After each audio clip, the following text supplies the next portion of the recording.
Here goes. This is something new. Hi guys. For those who are new, I'm Frank James D'Amico, but you can call me Frankie. In case you haven't noticed, I haven't uploaded in a while. But I'm taking this co-op course, and my teacher said I can be creative. Oh no! So here's the video no one ever asked for, a guide for future co-op students. Though just a little disclaimer, I'd recommend doing some proper research and talking to your teacher before following this video. Terry and Kareen, I hope you like this one. Here's Spinhead 96's Co-op Guide.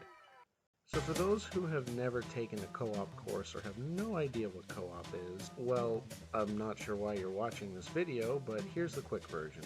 A co-op course teaches you all about how to get a job and succeed at it. Woo!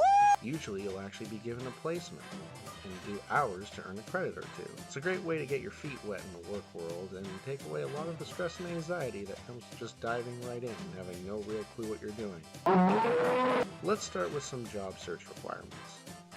As you probably already know, you'll need a resume and a cover letter, which explain all about who you are, your work experience, and why you want the job. But there's also a certain level of interview skill required. There's a certain degree of etiquette required when showing up for a job interview.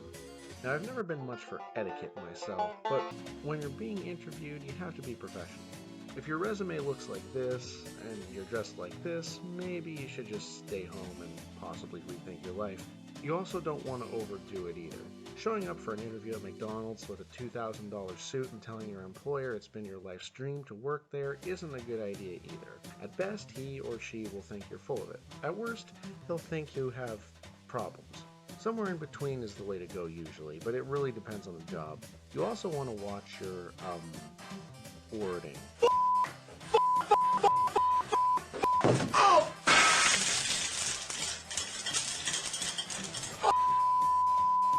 Some people say you can loosen up if your employer does, but I say, wrong!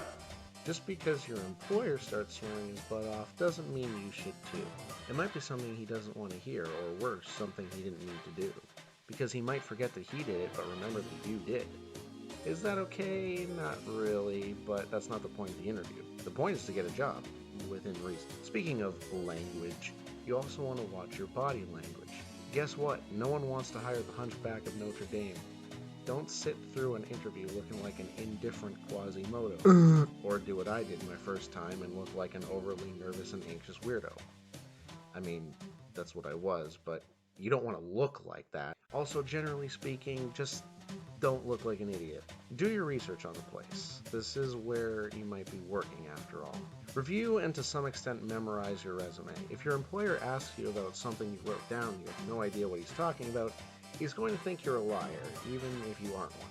Have some questions ready, prepare for possible questions your employer might ask. Don't talk smack about your previous employer unless you want to look like an and make sure to say thank you.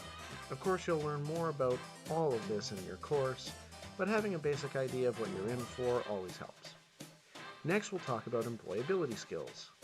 You want to be a good employee, even if it's not for money, as this will all help you in the future. You are trying to get a credit after all. There are many aspects to being a good employee, such as following company guidelines, treating everyone with respect, and putting in your best effort. There's one thing though that I struggle with immensely when it comes to working or school, which is being flexible.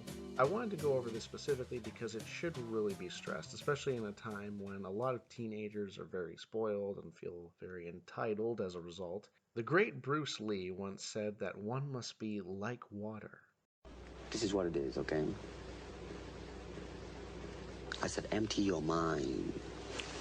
Be formless, shapeless, like water.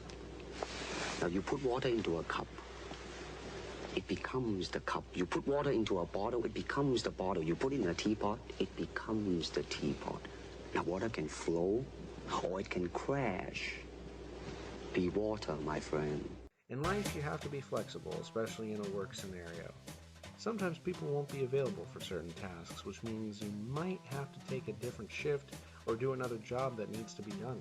It's not always ethical or legal of an employer to force an employee to do a different task depending on the situation and the mental, physical, or emotional state of the employee. But usually it's just what has to be done and part of whatever job you're doing. Either way, the more flexible you are, the more job opportunities are available, and the more likely you'll keep your job. Finally, I'd like to go over what I enjoyed most about taking this course, and a couple things you can expect from co-op. The best part of the whole experience by far was being able to talk to a mentor.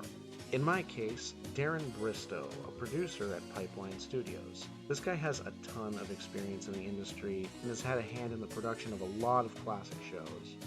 He's taught me a lot, and I could listen to him talk for hours, even if it's over Zoom, thanks to...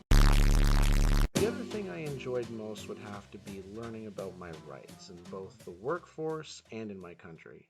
In a time of massive change where everyone seems to be fighting for something, understanding the main reasons why people get so passionate has been both engaging and enlightening, and it's definitely something I plan on continuing to do on my own time. Anyway, this has been a brief little co-op guide that I hope you found both educational and entertaining. I planned on this being longer, but, time constraints and whatnot. Thanks for watching, and if you're curious, you can check out my other videos in the various playlists, though they're not as informative.